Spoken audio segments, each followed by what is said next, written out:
Olá, meus amigos, tudo bem? É um prazer estar aqui mais uma vez, nesta semana tão especial que é a Semana Santa. E eu estou feliz em poder, cada dia, estar junto com você, com a sua família, para participar dessas meditações tão importantes, não é mesmo? Espero que você esteja gostando e espero que Deus esteja abençoando a sua vida com esta programação especial dessa semana. É o seguinte, hoje nós vamos tratar de um assunto muito importante. Eu quero que você, por favor, preste muita atenção, pegue a sua Bíblia, se tiver alguma coisa aí perto de você, tirando a sua concentração, ajusta isso, resolva isso e concentre-se comigo aqui, porque eu tenho certeza absoluta que esta mensagem será importante para você no dia de hoje, tá bom? O tema que nós vamos tratar é as três cruzes, por isso é um assunto que merece toda a concentração. Eu convido você agora para orar comigo. Oremos. Senhor, nosso Deus e nosso Pai, nesse momento vamos meditar na Tua Palavra e não podemos fazê-lo sem antes pedir a Tua bênção, a Tua direção e o poder do Espírito Santo. Abençoe essa pessoa que está ligada agora, que está acompanhando esta semana especial, especialmente hoje. Eu entrego em Tuas mãos, em nome de Jesus. Amém. Amém. Bom, já sabemos o tema, já sabemos que estamos numa semana especial, restaurados em Cristo, e eu gostaria de logo de início já ler o texto bíblico para você. Lucas capítulo 23, de 39 a 43, que diz assim: Um dos malfeitores crucificados blasfemava contra ele dizendo: Não és tu o Cristo? Salva-te a ti mesmo e a nós também. Respondendo-lhe, porém, o outro, repreendeu-o, dizendo: Nem ao menos temes a Deus, estando sob igual sentença? Nós, na verdade, com justiça, porque recebemos o castigo que os nossos atos merecem. Mas este nenhum mal fez. E acrescentou: Jesus, lembra-te de mim quando vieres no teu reino. Jesus lhe respondeu: Em verdade te digo hoje, estarás comigo no paraíso. Que texto impressionante. Quando você lê a Bíblia, você tem que ler com concentração, com atenção, e aí você tem que procurar analisar cada detalhe. Somente a leitura já é uma leitura cheia de detalhes. E agora nós vamos então meditar nesse texto tão precioso.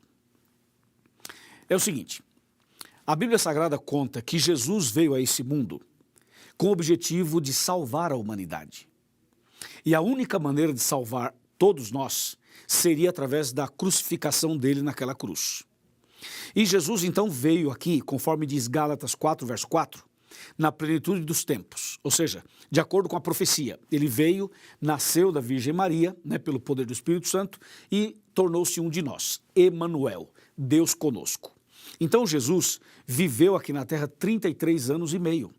Durante todo esse período que Jesus viveu aqui, ele viveu entre os pecadores, se aproximou das pessoas mais rejeitadas e abandonadas deste mundo, deu atenção para pessoas que não eram queridas pela sociedade, pessoas que eram rejeitadas e humilhadas. Jesus foi lá, deu atenção, abençoou, curou, restaurou e atendeu pobre, rico, atendeu homem, mulher, atendeu pessoas que eram líderes e pessoas que eram lideradas, atendeu gente famosa, gente anônima. Jesus passou o seu ministério inteiro em contato com o ser humano pecador.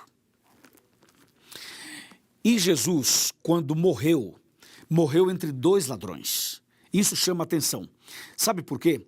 Porque naquela cruz do meio, onde Jesus foi crucificado, era para estar, a princípio, Barrabás. Barrabás era o chefe de uma quadrilha, podemos assim dizer. E aqueles dois ladrões que morreram ao lado de Jesus eram membros dessa quadrilha de Barrabás. Só que Jesus foi preso, julgado e condenado de última hora. Então, o que eles fizeram? Libertaram Barrabás e colocaram Jesus no lugar dele. Inclusive, a cruz que Jesus carregou e na qual ele foi crucificado não era a cruz de Jesus, era a cruz de Barrabás. Era a cruz de outra pessoa, que também representava a minha cruz e a sua cruz. Então Jesus morreu naquela sexta-feira à tarde, no Monte do Calvário, entre dois ladrões. Portanto, em cima do Monte do Calvário haviam três cruzes. A cruz da direita era a cruz onde estava um homem que se conhece por documentos históricos como Dimas. E o outro da cruz da esquerda, alguns acham que o nome dele era Gestas. Então, esses dois eram os dois ladrões. E Jesus, que estava na cruz do meio, morria pelos dois e morria por toda a humanidade. Então, nós poderíamos colocar assim, a cruz de Dimas, ou seja, o próprio Dimas, que foi o ladrão que se arrependeu, esse morreu para o pecado. Do outro lado, o Gestas, o que não se arrependeu, morreu no pecado. E Jesus Cristo, na cruz do meio, morreu pelos pecados dos dois, pelos meus, pelos seus e pelos pecados de toda a humanidade. Então fica assim, um ladrão morreu para o pecado, o outro ladrão morreu no pecado, e Jesus morreu pelos pecados. O que isso significa? Atenção, significa que morrer para o pecado significa abandonar o pecado, significa se arrepender, significa reconhecer e aceitar Jesus como Salvador e reconhecer que você é pecador, que você necessita de Jesus. Então aquele ladrão, ele morreu para o pecado. Ele na cruz se arrependeu, na cruz ele aceitou Jesus. Morrer para o pecado é morrer salvo, é morrer arrependido, é morrer nos braços do Pai, é morrer, mas antes de morrer, entregar o coração ao Senhor. Morrer para o pecado é morrer salvo. Mas do outro lado estava o Gestas, que morreu no pecado. Significa que morreu perdido, morreu sem se arrepender, morreu sem aceitar Jesus, morreu sem a salvação. Entendeu ou não? Morreu no pecado, morreu perdido. Agora, o que chama atenção na história desses dois homens é o seguinte, tanto o Dimas quanto o Gestas estavam à mesma distância de Jesus. A distância dos dois, porque um estava numa cruz, o outro estava na outra, e Jesus na cruz do meio, a distância dos dois em relação a Jesus era a mesma. Outra coisa, os dois ouviram a mesma mensagem de Jesus, porque na cruz Jesus pronunciou suas últimas palavras, e eram palavras fortes, eram palavras poderosas, eram palavras que converteriam qualquer pessoa. E os dois ouviram a mesma mensagem, viram a mesma cena, sentiram o mesmo clima, estavam no mesmo ambiente, estavam na montanha, no Monte do Calvário, ao lado de Jesus, ao lado do Salvador, ao lado da salvação, os dois, bem perto de Jesus, só que tivemos reações diferentes. Um aceitou, o outro rejeitou. Um foi salvo, o outro se perdeu. Um reconheceu, o outro não reconheceu. Por que será que isso acontece? Por exemplo, agora eu estou falando para você e juntamente com você falo para muitas pessoas. Por que será que tem tantas pessoas me ouvindo agora, mas vamos ter decisões diferentes? Reações diferentes. Eu vou fazer um apelo já já e você vai perceber, um vai aceitar, o outro vai rejeitar. Um vai entregar, o outro vai ficar na dúvida. Ou seja, todos estão ouvindo a mesma palavra, o mesmo sermão, a mesma mensagem, extraída da mesma Bíblia, mas as pessoas têm reações e decisões diferentes. Isso realmente é impressionante. Claro que também tem a ver, óbvio, com o livre-arbítrio que todos nós temos para aceitar ou para rejeitar. Mas é impressionante que a mensagem ela vem igual para todo mundo, mas as pessoas reagem e decidem de maneira bem diferente.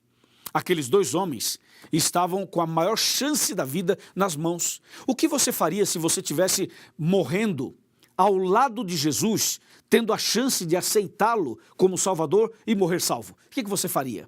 Se você tivesse essa chance que os dois ladrões tiveram, qual seria a sua atitude? O que você faria naquela hora? Eu tenho certeza que você aceitaria Jesus. Eu também aceitaria. Mas a gente fala isso hoje pelo que a gente conhece, a Bíblia e tal. Aquele contexto era um outro contexto em relação aos dois homens. Mas que os dois tiveram a grande chance da vida, sim, eles tiveram. Agora, tão perto do Salvador para um e tão longe da salvação. Tão perto do céu e indo para o inferno. Tão perto da verdade e agindo como uma atitude de mentira. Não é verdade? Mas, por outro lado, uma pessoa se arrependeu, uma pessoa se converteu, uma pessoa se entregou. Aconteceu assim, ou mais ou menos assim. Jesus estava na cruz do meio, então um ladrão, o que não se arrependeu, o que morreu perdido, ele se dirigia a Jesus e falava assim, aí, você é Jesus? Aí, você não é o Salvador? Você não é o Messias? Então vai, prova que você é, desce da cruz, faça um milagre, salva você mesmo e salva nós também, dizia o ladrão que não se arrependeu. Olha que coisa. Por outro lado, o outro se dirigiu a ele e falou assim, ei rapaz, fica quieto aí, cala essa boca. Como é que você fala isso de Jesus? Se alguém aqui merece morrer e passar pelo que estamos passando, sou eu e é você. Nós dois merecemos. Nós dois fomos bandidos a vida inteira. Nós dois tivemos problemas a vida inteira. Nós dois somos de uma quadrilha. Nós dois assaltamos. Nós dois usamos drogas. Então, se alguém aqui merece a morte, sou eu e é você. Agora, esse homem que está aqui do meu lado, nenhum mal ele fez. E quando ele falou assim, nenhum mal ele fez, o clima mudou. O clima mudou no Monte do Calvário. Então ele se dirige a Jesus e diz assim, Jesus, lembra-te de mim quando vieres no teu reino. Que impressionante. Que impressionante. Olha o que ele falou para Jesus.